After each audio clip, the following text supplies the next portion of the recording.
What are some of the key elements needed to engage the family court system to improve outcomes for families? Some of the key elements that we found were necessary was to get engagement from all of our partners. And we had several sets of partners, some who weren't really partners, but wanted to be partners. And then the ones that were really our primary folks that we need to work with, like our county attorneys, the folks that prosecute the cases, our panel attorneys, which is comprised of our guardian ad litems and our parent attorneys. We needed to get buy-in from them. And then when we initially started, we were we had a combination of funds from, really it was just private. It was just private money. Someone in the community approached us and said, we think we need a recovery court for families. And we will go out and raise the money for you all if you will commit to establishing it. So that's how it started out. So we had folks that were raising money for us. And then we had all of our other partners. And we had to keep everybody engaged, keep them all on the same page until we got the model selected that everybody wanted to use. And of course, that included providers of mental health services, as well as housing, transportation. So we had people from everywhere. It was probably the largest committee ever. Oh my God, it was so big.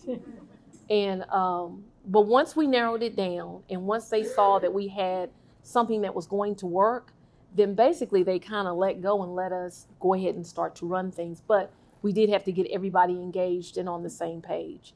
And it was longer than I think we thought it was going to take, because everybody wanted it to start, but everybody had a different perspective on how to implement it.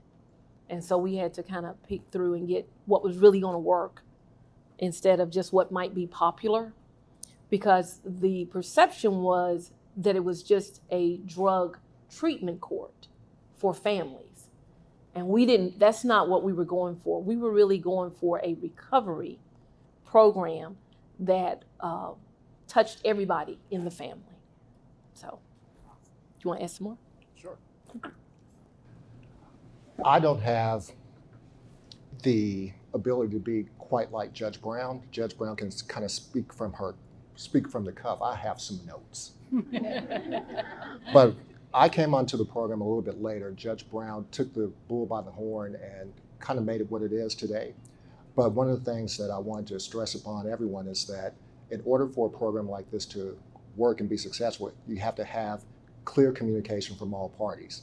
I think it's very important that it's not one-sided. For example, I may be the judge on the bench saying a lot of different things, but we get a lot of feedback from a lot of people that help us to try and figure out what's going to be best for the people that we are serving as our clients. Another thing that we try to do also is make sure that this is child-focused.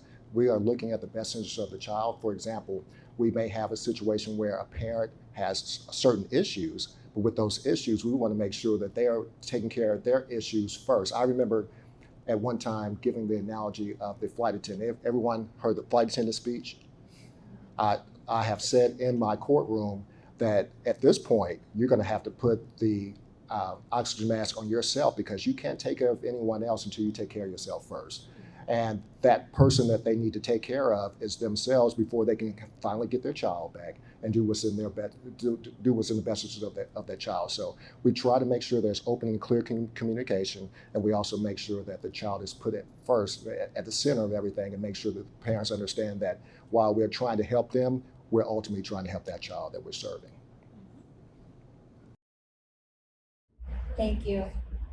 Kelly, can you tell us about best practices or key components that are crucial to your role as the court liaison, and how does that relationship between a family court and a child welfare agency impact your role? It's kind of a loaded question, but the biggest thing is relationships, and being able to listen to both sides and kind of just then link it together. And I think it was Angela said this morning, the left hand has to know what the right hand's doing. So I come from a different perspective in that I am a social worker, but I've always worked within the legal system. Always think of my role as just trying to help the judges kind of remember the social service part of it, but then telling social workers this is the legal part of it. So it's building those relationships, and like Judge Webb had said, just that open communication. I get very annoyed when others are trying to blame this side or that side. It's like we're all in this together. So it's just keeping that open communication and listening, and then just trying to figure out where we go with it. Judge Brown and Judge Webb, what recommendations or advice do you have for child welfare agencies looking to successfully engage judges in family courts? What has been helpful in building a relationship with DCBS? Well, I wrote down 7 different things to consider. I made you write down. I'm joking. Foster collaboration, effective communication, timely and accurate information, professionalism and preparedness,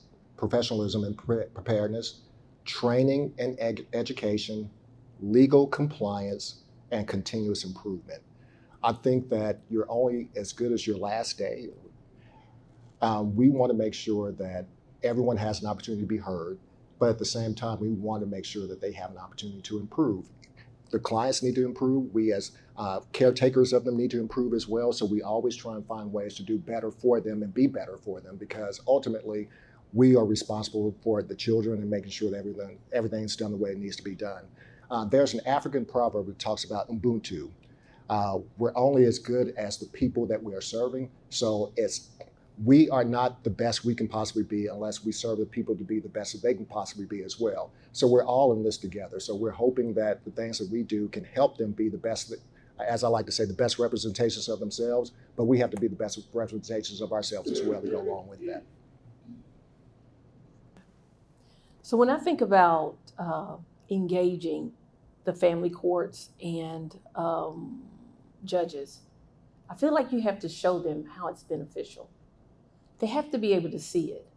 In order to want to break away from the routine of day-to-day work, they have to be able to visualize and understand how changing their behavior is going to make a difference. And if you can't show them that, then they're just going to keep doing everything that they've always done. And it can't be that this is a great program. Well, tell me how it's great, right? Because every one of our participants, when I say, how was your week? Oh, it was great. Well, what was great about it? Give me something specific so that I know that you're either learning from your peer support groups that you went to, or something else that happened in court, or something that happened in recovery court. I need to know that that has made a tangible difference in your life. And if you just say to judges, this is really good, it works in this jurisdiction, I think it'll work well here, you got to tell them, this is how we process our cases. And I think that causes the cases to get old, to have a lot of children who are out of home care. But I think we all want to change those numbers. And if we do it like this, because they have a percentage of out of home care that is like 40% below what the rest of the state has, you just got to make it tangible. You got to make it mean something to them. If you're generic, everybody's going to keep doing the same old thing. And I agree with Judge Webb in that the communication has to be open and often.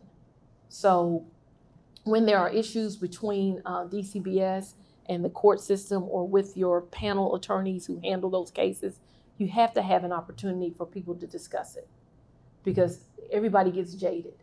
Everybody gets tired of everybody else saying why they can't get something done. So the best thing to do is at least let people talk about it. Then they can get it off their chest. Then you can say, okay, now what are we going to do about it? But if everybody's walking around angry, you're not going to be able to get anybody to get engaged. So I didn't read the questions, Judge Webb. So just sticking with that really quick, I have an additional question. Because one of the things that we talk about a lot with the sites is the time, judges make the final decision in court, right? And the child welfare agencies and the social workers advocate for reunification.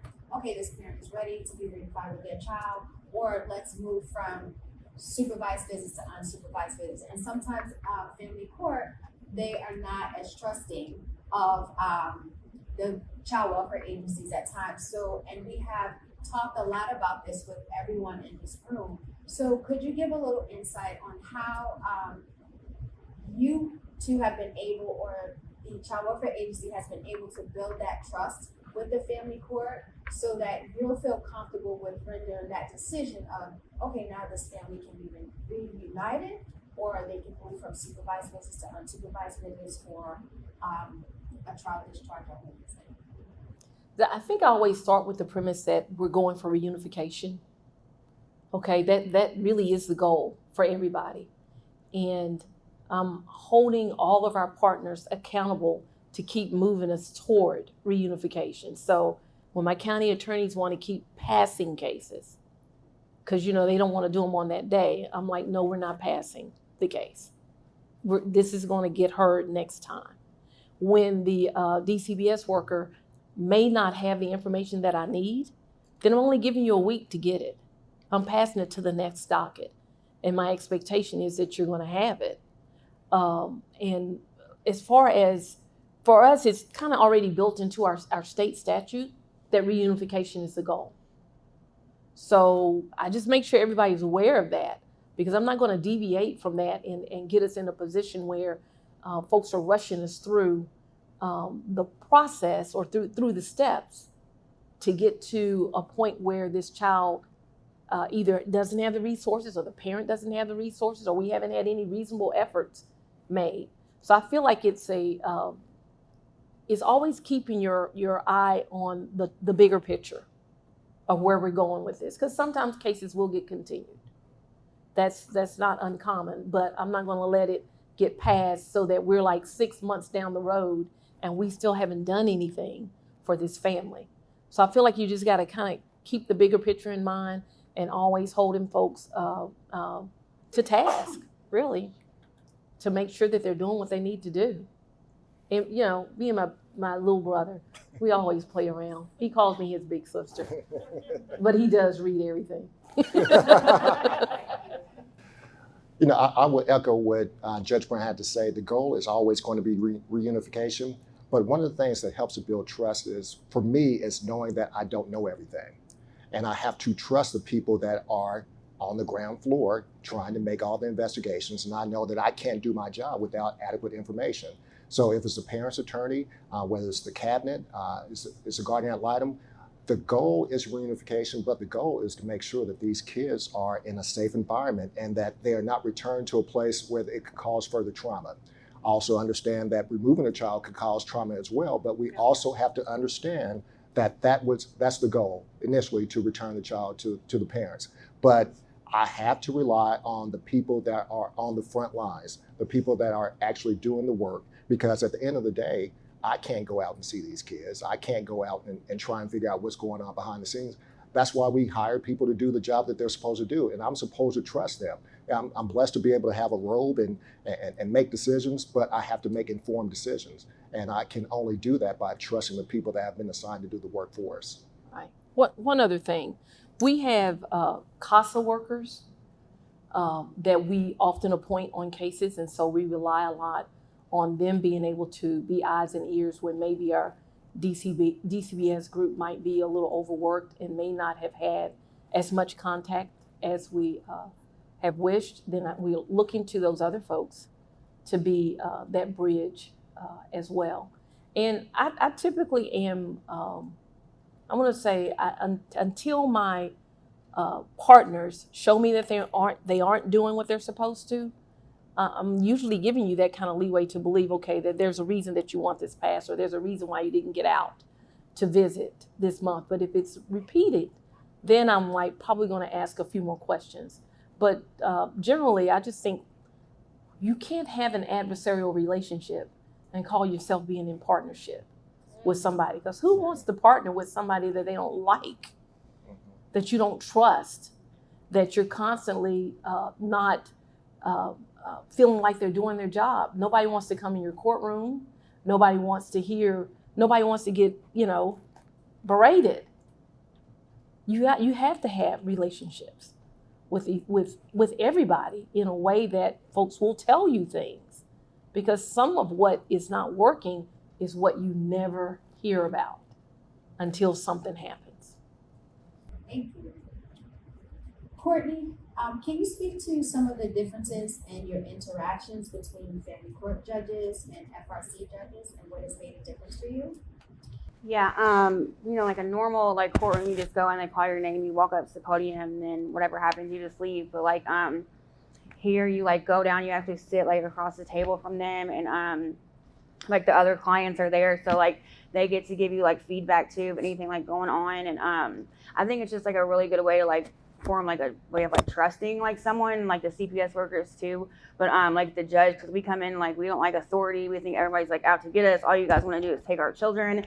And so when we're like sitting in that seat, it can be very like nerve-wracking. So when you're like that close to somebody and they like remember things about you, like they were talking about earlier, and like it's like a close, you know what I mean, like a relationship, it's just like you start to think like people care, you know what I mean, like these people might really want me to get my kids back.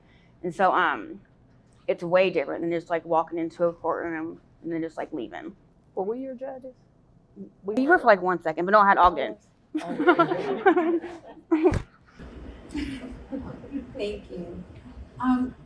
So can you tell us about the types of training, and this is for anyone on the panel, can you tell us about the types of training that you think are most essential for judges and court liaisons to complete in order to work with families involved in child welfare? Well, one of the things that we did before we got started was that our entire kind of I'm calling it a steering team. It was, what was it, about 15 of us?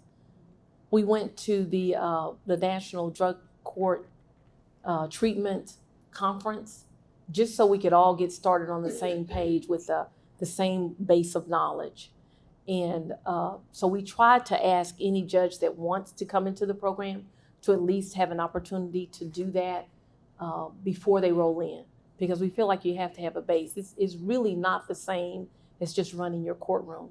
I mean, literally, when she's talking about close, then they're as close as like they're sitting right there on the other side of our placards here.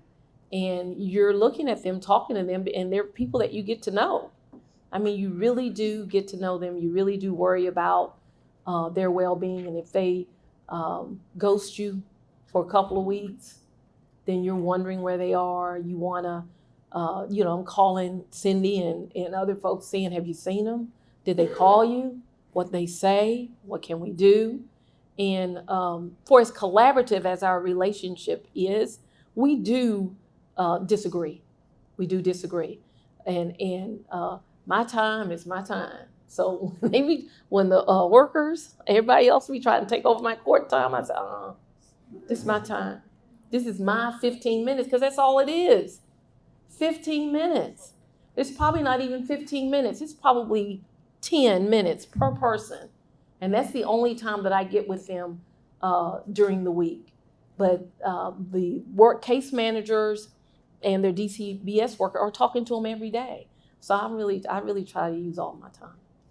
Unfortunately, I try to get all my time in. I'm going to say something that could kind of lead to other things more than just child welfare. Being a person of color, knowing that I have to serve people in front of me that look like me, I think it's very important that I understand the people that are in front of me. So whether it's me as a judge or court liaisons or you as workers, I think it's very important that you understand the people that you are actually in front of and people that are actually trying to get help from you. This past week, there was an issue in our court, and there was a discussion about how African-American kids are raised in certain areas. And one of our clients said, our stakeholder said that this is how it is in our community. The person who actually asked the question couldn't relate. I, as a judge, could. So I think it's very important that when we are talking to people that may look like us or may not look like us, you understand the people that you are in front of you, so that you understand the things that they are, their backgrounds, their culture, and things like that. So I will say that. No, I was just thinking, a lot of what I talk with the judges is just starting where people are is really important. And that's not only just people coming in front of us at the court, but also everybody we work with. And just understanding where people are coming from helps a lot. So if you start there, then you can build from there. And so we do a lot of multidisciplinary trainings. We do lots of different events and things, not just for this court, but for our court as a whole. And I think it's important for us to just keep that in the forefront. It's just starting where people are. Because it all eventually works back to you being able to apply it in the courtroom. So I started out at the top of the year on our statewide mental health commission. And I was assigned to the domestic violence piece. But most of what I'm seeing on our docket is mental health and on our dependency, neglect, and abuse docket. So everything that I learned from that commission, which was unrelated to the work of recovery court, not directly related, that is, I've been able to use in recovery court. So it's real the whole of what you're doing, whether you're out in the community doing things and getting to know the people that you serve, or whether you're working on other commissions or other task force within your city. It all comes back to help make you a better judge and better able to meet people where they are. Thank you. Courtney, from a parent's perspective, what helped you navigate the family court process? Probably for real, like the staff and the team of like people that like helped me navigate it. I think like it's set up in like a really like good way to help you like ease your way back into life.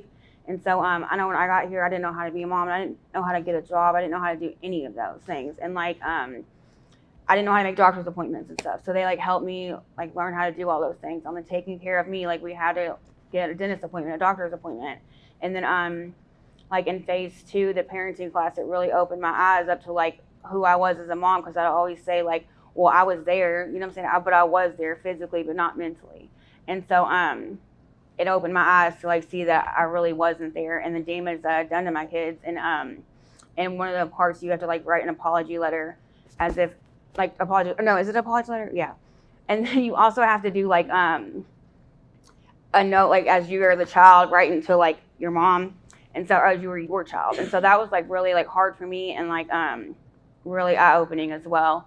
And then in like phase 3, they like make sure that you like have your housing and stuff in order, and that you can be like independent and like make it out into like life by yourself. And so I think like easing us back into society is like really helpful. Like I know a lot of times I've gotten my kids back when I had CPS cases and just like gave me my kids back.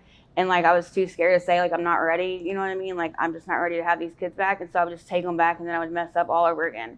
And so I think like just easing and like getting them back, and I was able to be honest with my CPS worker and say like I'm not ready for him back yet right now. And so just to be able to be honest, you know, like we think we can't be honest with everybody, but like we can be honest with this like group of people.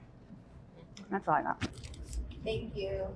So that's the end of my questions, and I wanted to open it up to all of our sites here to see if anyone else has any questions for our people. Can you tell me what was your aha moment that you experienced that bridged the gap between you and the courts and the caseworkers, where you started to trust them?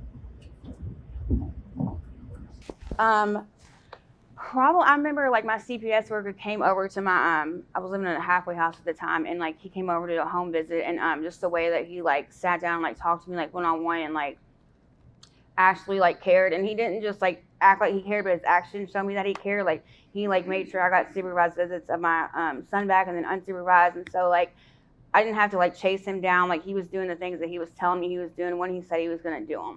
And so I think that probably was like the start of me like trusting. And I also saw like the other clients, you know, sitting with the judges and talking to the judges, and like they had gotten their kids back and stuff. So like those little things. Anyone else have any other questions? I just want to add a little bit to what she was saying. Usually in phase 2, we are trying, if your children are not with you, our goal is to get them back in some way, whether it's fully or in a supervised setting, so that you are learning to, you know, live with your sobriety and having your kids at the same time. Because what we found out is that if it only happens in phase 3, it usually takes them longer in phase 3 to make that adjustment. And they're so close to graduating, but then it kind of slows everything down. So we were like, okay, we need to have this happen sooner so that they have the opportunity to be around their kids and adjust before they move into finding the housing, if they don't already have it. Thank you. I just wanted to ask Judge Brown and Judge Webb, this is voluntary, right, for your rotations to be a family recovery court judge? And I think this is your second rotation, right, for Judge Brown? So can you talk a little bit about why? Why did you volunteer for this? Why did you volunteer again? Why does it matter to you personally? Well, the first time I didn't know what I was volunteering for. But it got me good the first time. But the first time was different in that we were actually laying all the groundwork. And so our chief judge, she retired, and before she retired, she came by and bought me this big box of stuff and said, there's some folks that have some money if you are interested in working on this.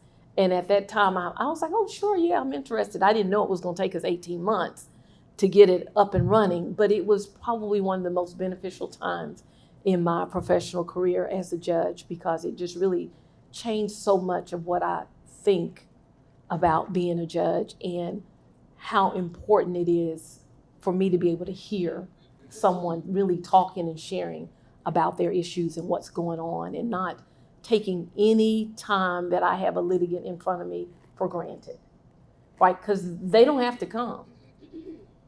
They could just not show up. We have a lot of parents that are just non-existent during their neglect proceedings. And so for the ones that do come, we want them to get as much out of it and understand that we're in partnership with you, trying to get you reunited with your children. So after we had done all the work, I did feel like, because I think it was, we took 18 months and then it was a 2-year. So I had been there almost at 3 years. And I was like, well, I need a break. And then we took the break, and then I said, no, I'm ready to come back. I just needed a little bit of rest. I needed to refresh myself.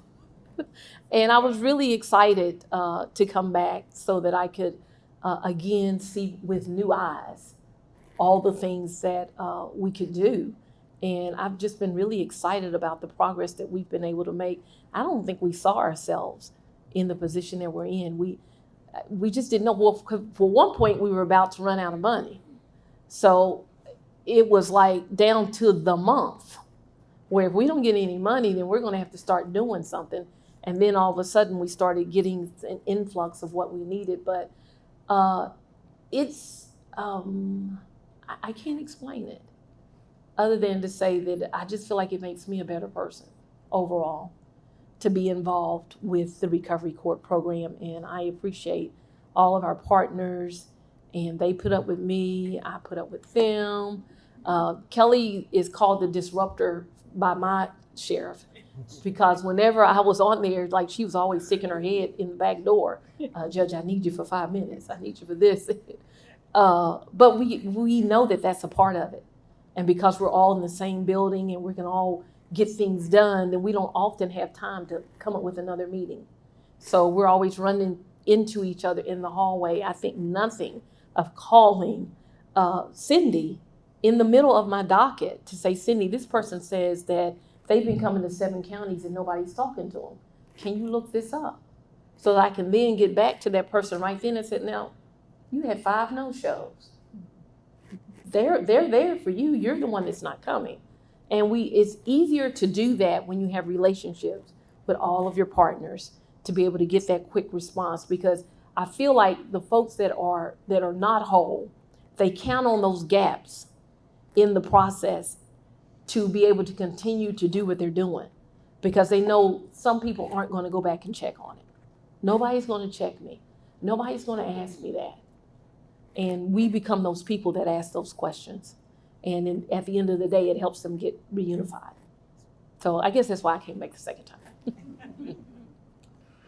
I remember when I was first appointed and I had an opportunity to be on the various dockets that we had. And I used to tell people all the time around the city that I love my job. If I was independently wealthy, I would do this for free. And then I became a family recovery court judge. And I really realized why I took this job. It's the best job I've ever had. I look forward to Tuesdays. On Tuesdays, I have the EPO docket. I have to listen to emergency protective orders. And if you can imagine, that can be quite traumatizing for anyone. So I'll listen to that in the mornings, but once that's over, I'm excited to get ready to hear my family, my second family in Family Recovery Court, because I get a chance to work with people that want to receive help. It's the greatest reward. It's a very rewarding experience. Now, I will tell you this. Judge Brown is amazing. She used to tell me what would happen if I got a part of this, and she was not lying. This is great. It's an opportunity to help people become the best representations of themselves. I had a great example looking at Judge Brown and how she ran her courtroom, and I try to do some of the same things that she does because I think she's excellent. So to answer your question, why did I come back? I was built for this. I was built for this. This is the reason why I'm here, and I want to continue doing this until God tells me I can't do it anymore.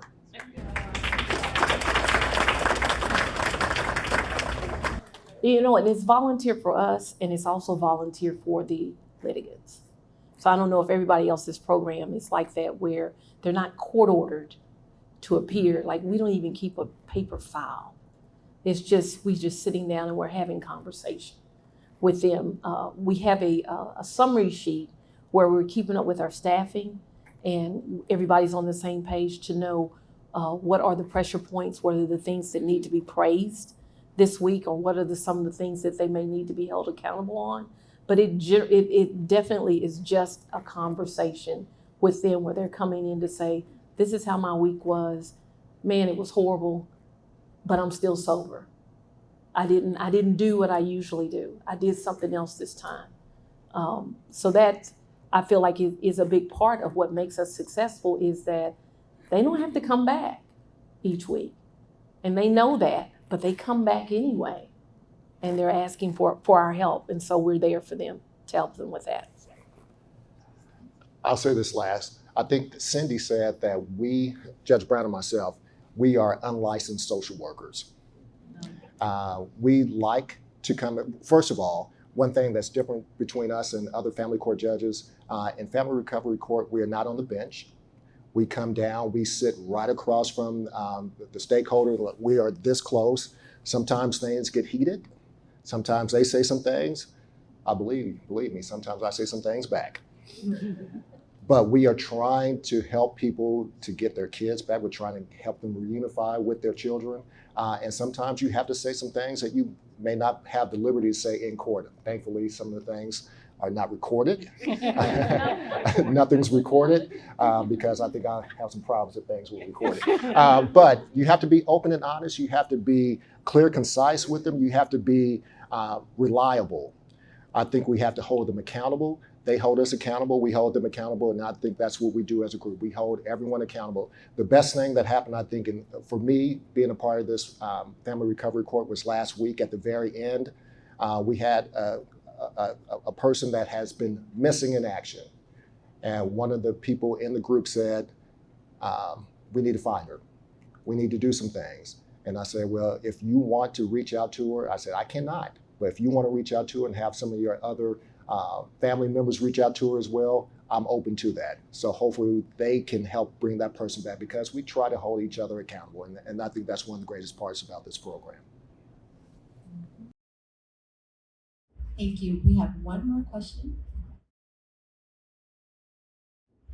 So maybe taking us outside of recovery court for a minute, like someone mentioned, you just mentioned accountability, just Judge Webb, but you did so before. And I'm wondering about, how do you hold people accountable, maybe, in the regular courtroom, and then also maybe how has this experience in the recovery court influenced your practice in regular court? Well, let me tell you this, a Family Recovery Court judge and a regular family court judge is a little bit different, because I can hold people accountable by saying, you're going to jail. I have the ability to hold someone in contempt, and if they are not following court orders, I can put them in a place where they can think about it for a little bit longer. I'll just put it like that. As far as accountability with our family court litigants or individuals, you do the best you can. You let them understand the gravity of the situation. You let them know the consequences that could take place if they are not following through with the things they're supposed to be doing. The biggest carrot they have in front of them most of the time would be their kids. So if you cannot be compliant with the things that you're supposed to be doing, knowing that your kids are, hanging the balance, there's only so much we can do. So we just let them know that they are important.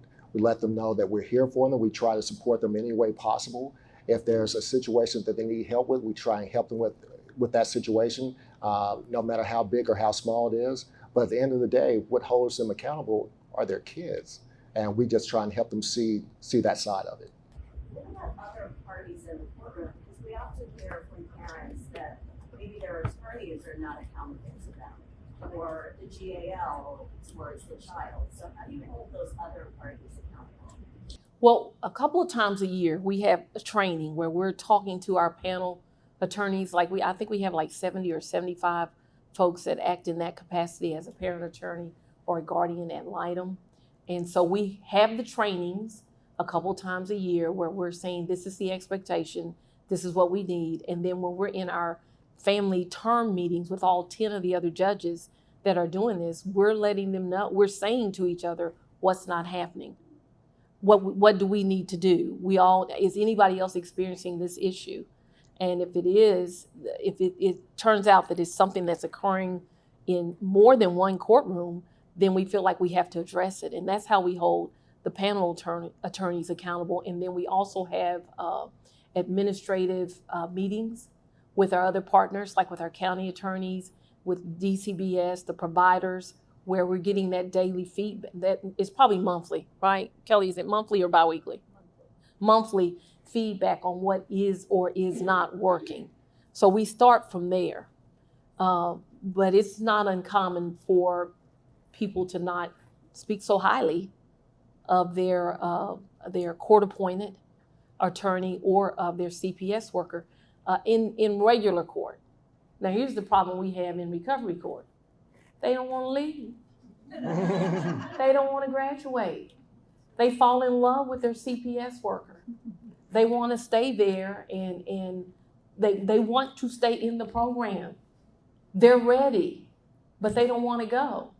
So we also have to be responsible for, pushing them out of the nest and telling them that they're ready and it's time for them to go so we can help somebody else. But if you let them stay, they will stay. They won't leave. They'll come every week. And we tell them, you can come every week, but we're not going to have you on the list. You can keep coming back if you want to, but we're going to have some other people on the list. But I think that's one of the big benefits, one of the things that we didn't anticipate, that they would enjoy it so much and get so much out of it, that we would literally have to push them out the nest. Like this week, we have 3 people who are in phase 3. They have been in phase 3 for at least a minimum of 60 to 90 days. And I had to say to them, you are graduating in August, okay? I don't care if you don't go to another class. That's not going to be the reason why you don't graduate. You are graduating. So get it together so we can go ahead and get you a certificate. But you're going to graduate before school starts. You're going to be back at home with your kids, and we'll still be there to support you. They can still get services. Once they graduate from the program, if they still need services, the cabinet can provide them with services. But people think if they're not seeing you every week that you don't care about them, or that they're going to lose that connection. And it doesn't have to be that way. So we're looking forward to having folks that are not on the roll that are just coming back because they want to come back. Thank you so much. We have one last question for Courtney. My question as a director, because I get this complaint a lot, how many caseworkers did you have through your CPS ordeal? Well, with Family Recovery Court, I only had 1, but I mean, I've had CPS in my life since for the last 10 years, and I had 1 million workers. But when I entered Family Recovery Court, I just had 1. So when you were dealing with CPS and you say you had 1 million workers, you had good and bad workers, correct? Yeah, I did have a few good ones. So teaching moment, because you know my workers are here, right? Hi. And I get lots of complaints. And when we showed our slides, we had resignations, right? And my complaints that I get a lot of times is I don't know who my worker is. I haven't seen my worker forever and a day. There's a lack of, and I think Judge Brown touched on that a little bit, communication, right? So teaching moment for workers that are in the room from people who have lived in the system. If you could go back and have a moment with those workers that weren't in your world a good worker, what would you say to them? If you could just go back to the ones that didn't do a good job, that could have maybe done a better job, what would you say to them?